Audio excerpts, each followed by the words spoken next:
Hi, welcome to the channel. My name is Mercy and this is Mercy's Nook. If you're here for the first time, I'm super elated to have you. Returning subscribers, thank you so much for coming. In today's video, I'm going to be sharing with you 5 things you should note before moving to Italy. Whether you're moving to Italy as an international student or you're moving to Italy as an immigrant, these things are going to be very vital to you, so you should listen to the end. Before that, please, if you haven't subscribed to the channel, please do subscribe, turn on post notifications, leave a comment in the comment section, and please share this video with your friends and family, and let's get to 1,000 subscribers. Thank you very much.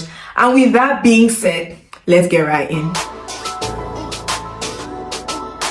Before I go into the thing that I even want to say in this video, please, I'm tired. Whoever says that shooting videos is easy, please, you are lying, because I've been sitting here for over an hour trying to shoot this video and I keep making silly errors. It's like my tongue is not functioning. I don't even understand. Not that I'm ranting, I'm not making errors.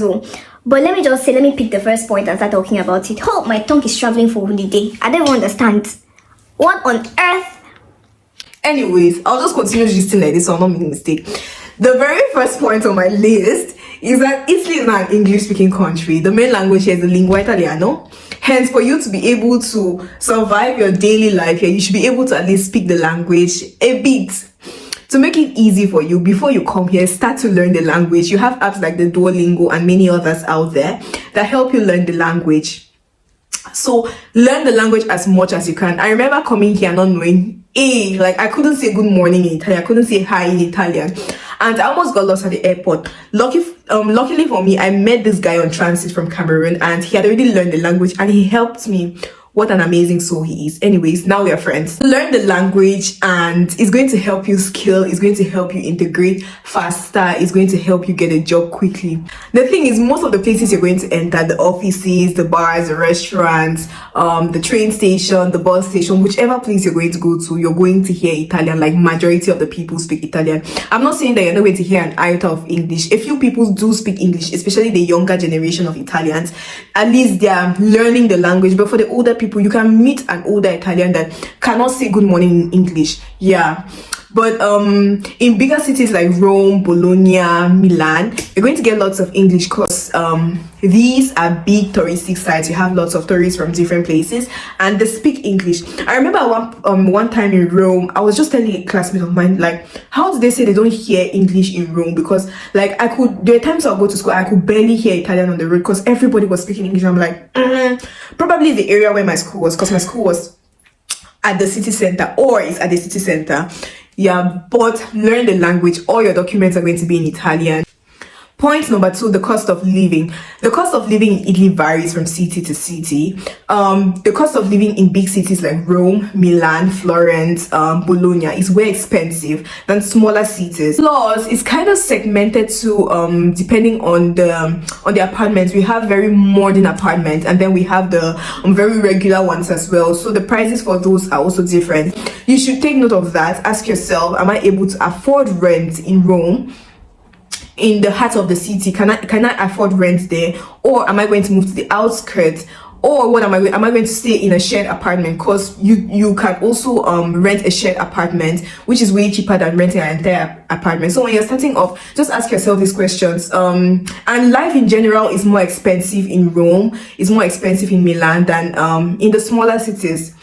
Let's talk about jobs. How easy is it to find jobs in Italy? I've had a couple of people reach out to me on social media asking me how easy it is for international students to find jobs. And what I'm going to be saying here in this video is going to apply to you whether you're an international student or an immigrant. First things first, to be able to work here in Italy, you must have the permesso di soggiorno, which is a resident permit that also doubles as a work permit. Without that, nobody can employ you, no employer, except that it is done under the table. But yeah, have the permesso di soggiorno. The second thing, at least be able to speak the language. I think the first thing I told you in this video is be able to speak the language, at least know the language a little bit. That has drawn me back a little, because coming to Italy, I didn't know the language and my school was in English. So the Italian that I know is the Italian I have learned on the street over this time. My Italian is a mess, but I'm learning, I'm getting there, but it has kind of slowed me down. So the faster you learn the language, the easier it is to get a better job. And I need to tell you this, whether you're traveling to America, you're traveling to Canada, you're traveling to the UK, you're going to start from somewhere. If you're an accountant in your country, operations manager, or you're working in this very fine office with a chair, with this very beautiful chair, do not expect to move to another country and you see a chair waiting for you in an office, except that you're migrating unemployment in a company or something. But when you just come new into the country, you're going to start from somewhere. You're going to start from menial jobs, and be open to that and be patient. That's one thing that I've learned, to be patient and accept the fact that I'm going to grow over time. You understand? When I talk about menial jobs, I'm talking about jobs like waitressing, I'm talking about jobs like caregiving, I'm talking about jobs like cleaning, or just jobs like that, So you're going to start from somewhere and then you grow over time. There are people that you could also do English lessons. If it's possible to take private English lessons, you can do that as well. That's also a possibility here in Italy. Now, Italy is a racist country. I have to say this because this is a very authentic video and I'm being as honest as possible.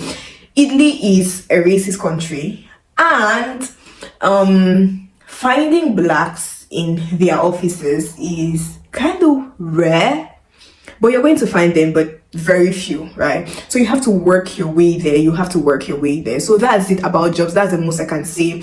About the permesso di soggiorno, I cannot say much. I cannot tell you how to get the permesso di soggiorno or anything, because I don't know much about it. That's something I'm still trying to understand. But we have lots of channels on here on YouTube, and also on other places. You have information on Google about how to get the permesso di soggiorno, and you should watch those videos. You should go on Google and you check them out. But please do that after you finish watching my video. Thank you very much. The fourth point on my list is Italy is a very beautiful country. It has lots of touristic sites, from the Colosseum to the Vatican, which is a country in Italy. You have Florence, you have Milan. There are just so many beautiful places to see. So if you're looking for a country to go for vacation, this is definitely the place to go, because oh my god. And you can search for places to visit in Italy. I cannot give you all of that, but Italy is really beautiful to see. When you come to the center of Italy, that's Rome, you have the city center with lots of places. Oh my god, when I did the Rome tour with my school, it was such a beautiful experience, having to see all the history of the Colosseum. It's a very beautiful place for tourism, and you should visit if you haven't visited yet. The last point on my list is Italy is a very peaceful country. In my country, I cannot move at night at 10 p.m. What am I doing outside? Is my brain not working? But here, I found myself outside midnight and I'm not scared. Like, I'm not worried that anything is going to happen to me, because it's so peaceful, it's so serene. You should visit, even if you're not coming to stay, even if you're not coming as an international student, you should visit Italy. With that being said, we've come to the end of this video. Thank you so much for watching until this point. I hope that you've learned a thing or two. Please don't forget to subscribe, like, comment, and share. And also to follow me on Instagram. My Instagram handle is always in the comment section. And also share this video with your families, friends, and subscribe to my newsletter as well. Thank you very much.